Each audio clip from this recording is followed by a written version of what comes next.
Hey,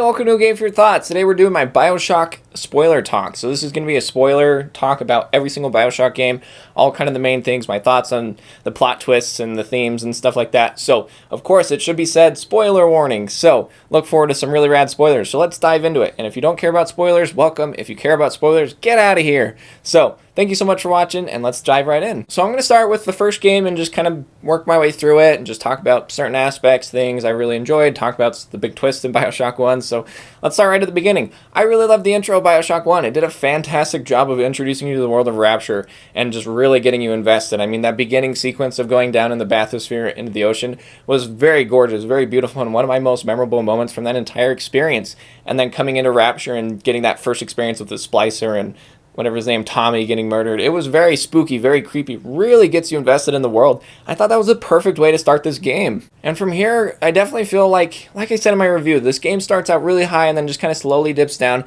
dips right back up, and then crashes right back down. So I kind of really want to talk about that. So right from the beginning, you get this really awesome intro, this really great world building, and then nothing really happens. You're playing the game, and the gameplay is really engaging, but story-wise, there's just nothing really there to catch you, nothing really gripping. I mean, Atlas and his story, of course, is very entertaining the whole time through, but I didn't feel like, for me personally, it was enough to carry the entire game.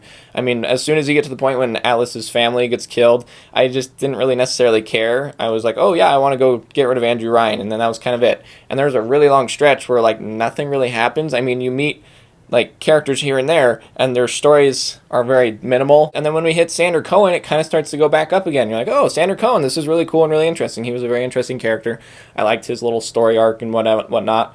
And he was just a very cool, creepy character. Then we get to Andrew Ryan and the big twist, and I loved it. It comes out of nowhere. And it does a fantastic job of presenting it, too. I love coming into that room and finding the "Would you kindly" on the wall, and you're like, what? And then you listen to the audio logs and talk to Andrew Ryan, and it really just hits you. You're like, oh my gosh, they did that so well. They executed that twist so properly. Just, they throw in Atlas's "Would you kindly" just so perfectly that you're just like, oh, that's just fun and charming. You don't think about it more than that. You just think that it's just such a fun little cool thing that he says.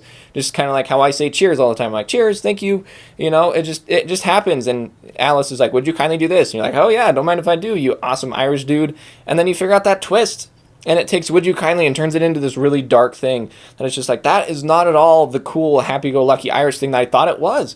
I thought that was really, really cool, and they just executed that twist so swell. I definitely think if the twist didn't get done the right way, it definitely would have ruined this game completely. I feel like if that twist didn't come together so well, it wasn't foreshadowed so properly, and it just wasn't executed as well as it was, I don't think this game would be as awesome as it was. I mean, like I said, after that twist, it does definitely tanks, but getting to that point and that twist itself was just so engaging and so awesome and executed perfectly. And it just definitely makes Bioshock one of the more entertaining games just because of that specific moment, that big twist. I mean, I remember that first time through, I was just like, what? It just blew my mind, and it was so well done. Then after that, we get to kind of the ending conclusion. I'd say kind of like the epilogue, the falling action. It wasn't as entertaining for me. I didn't find Frank Fontaine to be a very, engaging bad guy. He'd occasionally pop up and be like, hey, you, I looked up to you, kid. You know, just he didn't really do anything, and then that big final moment with him kind of just comes out of nowhere and is a pretty lame boss fight, and then he dies, and then it's over. I just didn't find it very engaging or entertaining. It just crashed really hard and just kind of seemed, like I said in my review, it seemed like they did the twist and were like, that was perfect, and they're like, crap, what do we do now, you know? And then they just didn't really know where to go from there, and it just was a bummer. If this game would have had a better ending, I feel like it would have been far more perfect. I don't really know what they could have done. I mean, I guess make Frank Fontaine a little bit more engaging, a little bit more entertaining, and have his ending a little bit more emotional. I feel like you're supposed to be, emotionally invested into the point where you're like, oh, I'm so mad at Frank Fontaine for ruining my life.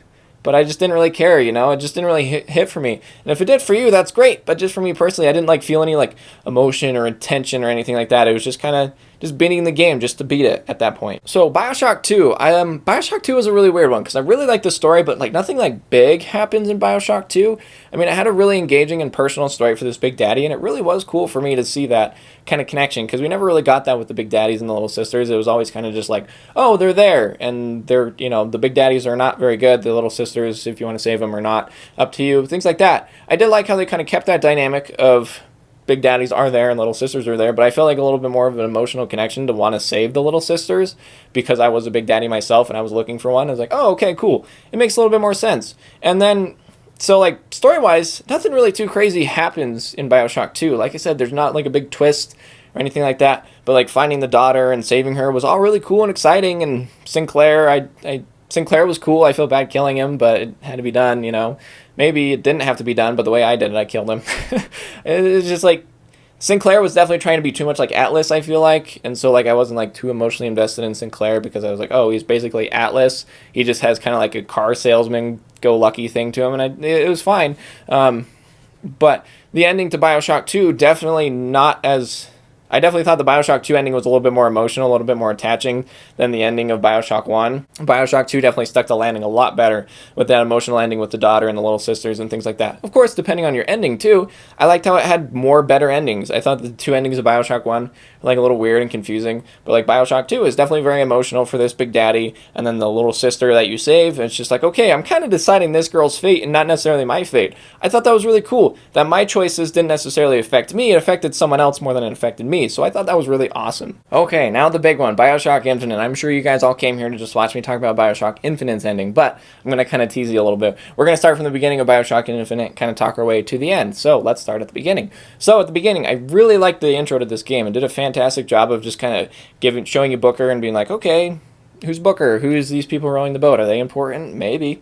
Who's Elizabeth? You know, and just kind of working your way toward Elizabeth. But I thought it was really great just because you're more so the focus is going towards Columbia and building Columbia and a little bit of Booker and kind of what he's all about and what he's going towards. I thought that was great. I thought that it just was more like, okay, here's a new world we don't know about. The thing about Bioshock 2 is we already knew Rapture. We didn't need to build more of Rapture.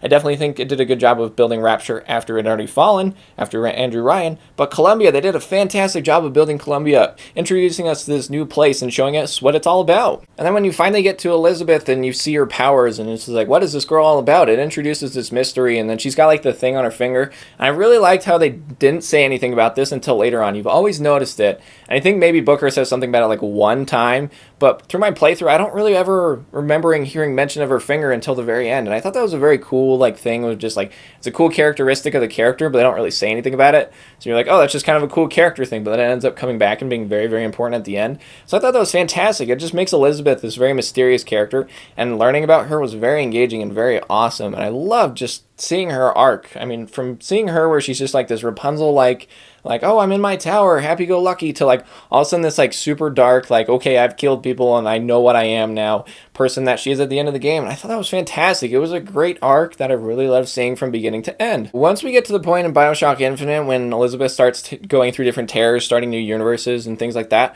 I definitely feel like that game, it did a really great job of executing it, but it definitely got certainly very confusing in certain areas. You're like, wait, what is happening? What is going on?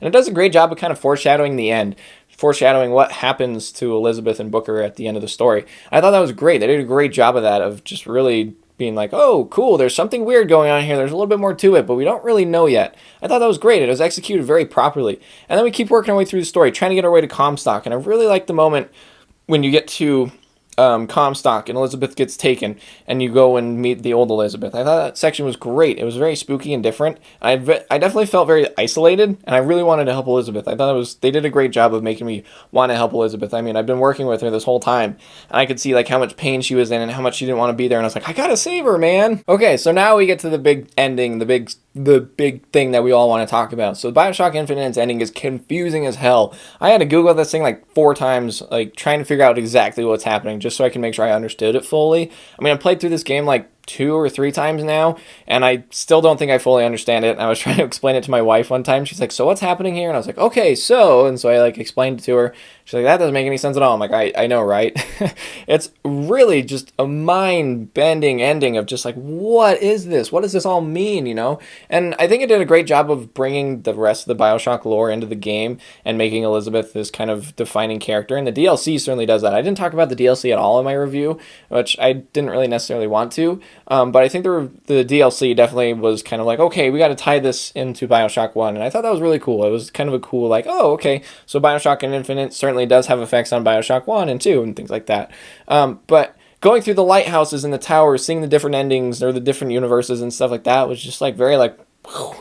You know, it was very, very interesting, very cool to see just how much power Elizabeth really had. And it was just like, wow, how did she get all this power? And then we figure out how she got her power. And I was like, wow, okay. Seeing how tragic Booker's story is and Elizabeth's story herself made Elizabeth an even more awesome character. I definitely felt like it gave her a little bit more motivation to be a little bit more evil towards the end of the game. I wouldn't say necessarily she's an evil character, but seeing her go from this like super like Disney princess character to this really dark character at the end of the game, she just is like this like all-knowing, like I know everything and it's not good, you know. It was very cool. I thought that just her change from there to there and figuring out like where she came from and how she got to where she was at, and then her finger thing, it was all very interesting, very cool, and very shocking to see how tragic Booker's story really is and his relation to Comstock, how he is Comstock from a different universe. I thought that was very cool. They did a great job of tying all the knots in a way that made sense, but was still confusing and still like, what is happening? It was very, very well done. I'm more so just praising how well done the writing is on introducing this multi-universe thing. It could have been far more confusing and made zero sense, which sometimes it does. That very, very first time, it's just like, what did I just watch? What just happened? And it just leaves it on this really perfect note of like, not necessarily a happy ending. If it was like more of a not happy ending, and I definitely don't think Bioshock has been a game of happy endings. Well, the first two had like a little bit more resolution. I definitely feel like Bioshock Infinite was supposed to be open, supposed to be like, look how open and wide universes and dimensions and just kind of constants and variables, things like that. It's just all very confusing, very engaging, and just very well written, very well executed, and invested the player and became one of the more memorable video game endings I've ever seen. And you may be asking yourself, well, what do I think it means? I have no freaking clue what it means. Like I said, I've played through it a few times. I've read a bunch of articles on the internet, and like I see what happens, but I don't necessarily know exactly what it means. What does it mean for future Bioshock games? What does it mean for the character of Elizabeth and Booker? I mean, we saw in the Burial at Sea DLC on how they tied into the original Bioshock game, but like for like the Infinite Bioshock and Elizabeth, I just think they're gone. I really don't think that universe necessarily exists anymore because Booker got rid of Comstock, you know, and just eliminating bad universes. It's just such a mind craze. I just don't know the best way to break it down, and I don't know what it means. I really have no idea. Like I said, I've read so many articles about it and I want to understand it, but the more I play it, the more I think about it, the less it makes sense. I think the situations playing out was really well done, really well executed. I see what happens. I see like how Elizabeth got to where she at and why Booker is where he is at and how Comstock came to be. It all makes sense.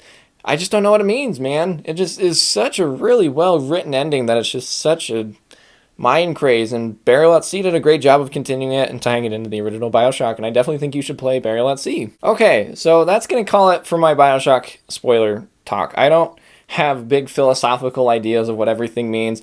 I could go like super in depth and everything like that, but I feel like I wanted to keep it basic. Talk about what I think of just how well written this game series is. It just is phenomenal writing. They did a great job of introducing characters and world building, and twists and turns and things like that, and now enter like multi-universe shenanigans. It's just super well written, and I think that's just mostly what I'm doing here, is just praising this writing for how well it is. I don't feel like you can praise the writing as well without talking about the spoilers and a little bit more in depth of just how well done it is. And so in the end, I think Bioshock Infinite is definitely one of the better written game series. It just does a phenomenal job of just world building, characters, story. All that stuff is so well done and so engaging. Bioshock Infinite definitely is the crowning achievement of this series. I think Bioshock Infinite is as good as it gets in the Bioshock series. I'm very interested to see what they do in the next game. I have no clue what they're going to do. I honestly would like to not see them return to Rapture, but also seeing them try to build a new world, I would be worried that they wouldn't be able to do it a third time. I think they did a fantastic job in Rapture. Fantastic job with Columbia, but I don't know where they're going to go next. Space, it just would seem out of place. That rhymed.